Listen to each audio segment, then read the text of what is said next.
लेकिन सर्वप्रथम मैं झुककर नतमस्तक होकर अशोकनगर, चंदेरी और मुंगावली की जनता को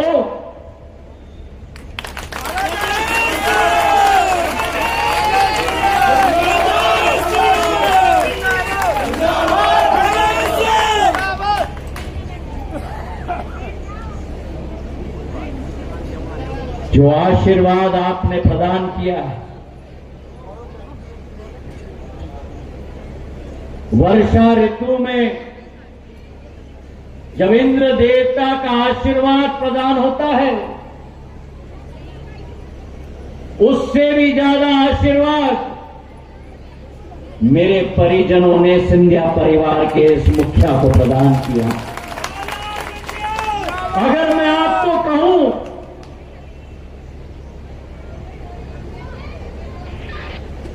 कि मैं जिंदगी भर आपका ऋणी रहूंगा, वो भी कम है। मैं निशब्द हूं कहने के लिए कि किस भावना से मैं आपका कृतज्ञता दूं। इतना मैं जरूर कहूंगा कि धूप में खड़े हुए मेरे एक एक परिजनों का जहां पसीना टपकेगा, वहां ज्योतिरादित्य सिंधिया का खून टपकेगा। मेरे भाई और बहनों, मैंने आपसे निवेदन किया था, मैंने अपने सेनापतियों और सरसेनापतियों से निवेदन किया था और मेरे पूर्व रविंद्र नंदलाल जी ने कहा मंच से कि टारगेट मत बनाना, लोकसभा का टारगेट मत बनाना, विधानसभा का टारगेट बनाना अपने पोलिंग बूथ का नहीं, अपने किले का टारगेट बनाना। मेरे भाई और बहनों, और मेरे एक एक सेनापति और मेरे भगवान तुल्य जनता ने अपनी टारगेट बना दी अपने किले की, और एक एक किले पर भगवा झंडा गाड़ के रख दिया। मेरे भाई और बहनों,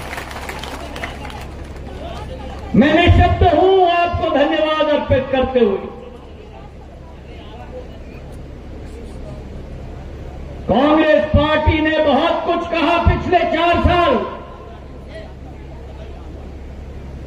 और जो आपका हमारा एक अटूट रिश्ता है, विकास का रिश्ता है, सत्य का रिश्ता है, अगर ये जीत है तो ये जीत मेरी नहीं है, मेरी अशोकनगर, चंदेरी, मुंगावली, गुना और शिवपुरी की जनता की जीत है। मेरे भाइयों और बहनों, अगर ये जीत है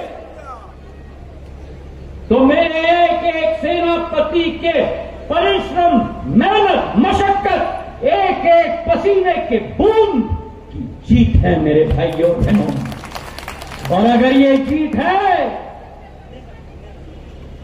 तो ये झूठ के ऊपर सत्य की जीत है। मेरे भाइयों और बहनों, और कहा जाता था हमारे शास्त्रों में कि सत्य परेशान हो सकता है, लेकिन सत्य कभी भी पराजित नहीं हो सकता। वो गुना की जनता ने, अशोकनगर की जनता ने और शिवपुरी की जनता ने देश में गाड़ के सत्य को जीत कराकर एक प्रचंड एक इतिहास रच दिया। मेरे भाइयों और बहनों, मैं धन्यवाद अर्पित करना चाहता हूं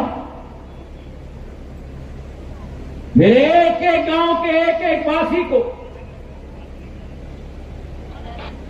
शहर के एक एक वार्ड के एक एक वासी को। चुनाव के समय में मैंने बहुत कुछ सुना, चुनाव के समय में मैंने बहुत कुछ अनुभव किया, और ये विश्वास मैं आपको दिलाता हूं, अब आपका चौकीदार आपके लिए तैनात हो गया है।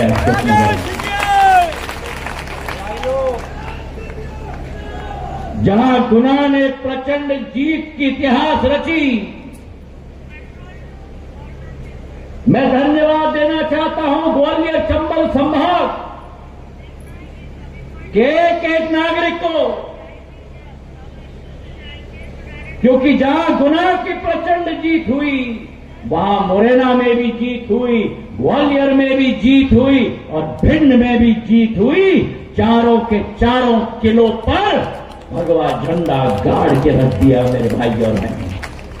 और जहां ग्वालियर चंबल संभाग के चारों किलो पर कमल का फूल खिल गया, वहीं मध्य प्रदेश के 29 से 29 लोकसभा पे भी प्रधानमंत्री नरेंद्र मोदी जी का विश्वास कमल के फूल के रूप में खिल गया मेरे भाइयों और बहनों। मैं धन्यवाद इस मंच से मध्य प्रदेश के जन जन को देना चाहता हूं।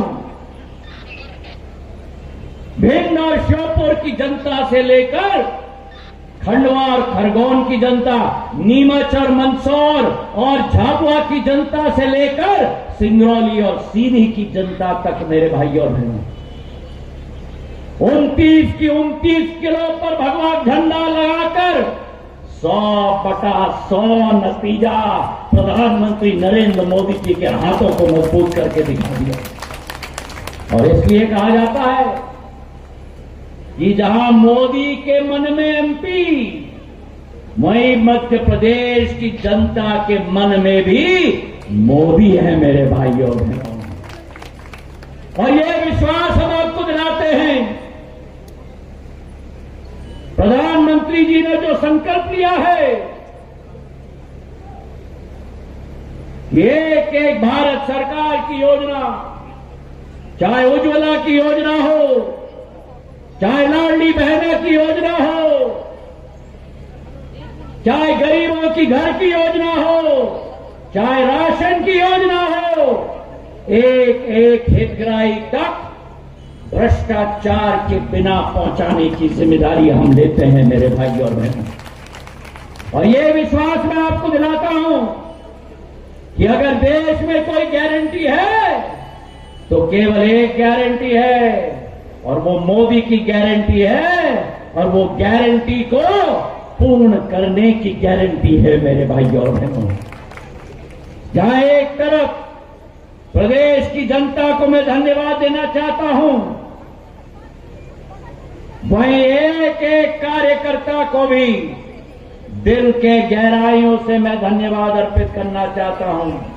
एक एक कार्यकर्ता जिसने जी जान लगाकर एक नया इतिहास गुना शिवपुरी में रचा, एक नया इतिहास मध्य प्रदेश में रचा।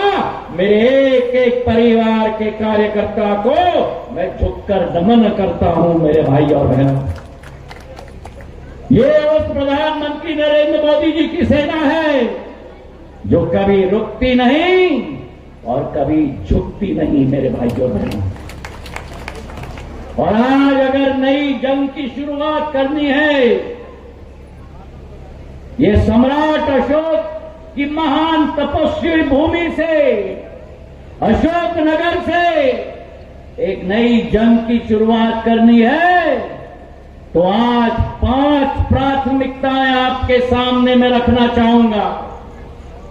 मेरी पहली प्राथमिकता कि इस संसदीय क्षेत्र से जो चुनाव के समय भी मैंने अनुभव किया था, मेरी पहली प्राथमिकता रहेगी कि सारे माफियों का निपटारा हम इस क्षेत्र से करेंगे। सारे माफियाओं का निपटारा इस क्षेत्र से करेंगे। ना भू माफिया रहेगा, ना राशन का माफिया रहेगा, ना खाद का माफिया रहेगा।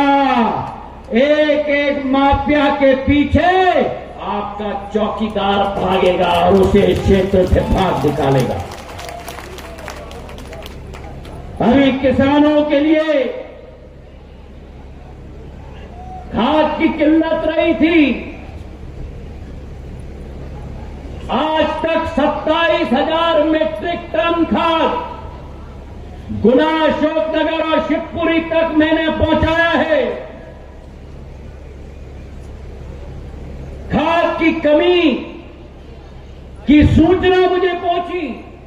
14 जून को मैंने दिल्ली से एक नया रेक रवाना किया, जिसमें 3000 मीट्रिक टन मैंने संसदीय क्षेत्र में भिजवाया, और 20 तारीख को दूसरा रेक मैंने भिजवाया।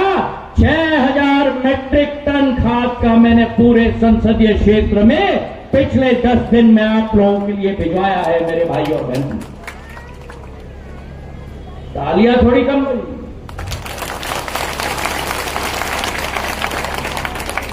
मैं बताता हूं कि आपने 6000 को भेज दिया, लेकिन अभी भी 6000 की कमी है। सही है कि नहीं? अगर सही है तो ताली बजाओ। ये तालियां भी जोर से नहीं बजी। अरे चिंता मत करो, आपका चौकीदार है। 30 तारीख के पहले जो 27,000 मीट्रिक टन खाद पहुंच चुका है, 8,600 गुना में, 10,000 अशोकनगर में, 9,600 शिवपुरी में, उस 27,000 मीट्रिक टन में मैंने अपने 2 रेक भेजे हैं। 14 तारीख को और 20 तारीख को मेरे नड्डा साहब से बात हो चुकी है, जो खाद के मंत्री हैं। 30 तारीख के पहले एक अतिरिक्त रेक आ रहा है संसदीय क्षेत्र के लिए 3000 मीट्रिक टन का। अभी भी ताली कम होगी, क्योंकि सब सोच रहे हैं कि कुछ और भी आ रहा है। 15 जुलाई तक 6000 मीट्रिक टन की कमी है।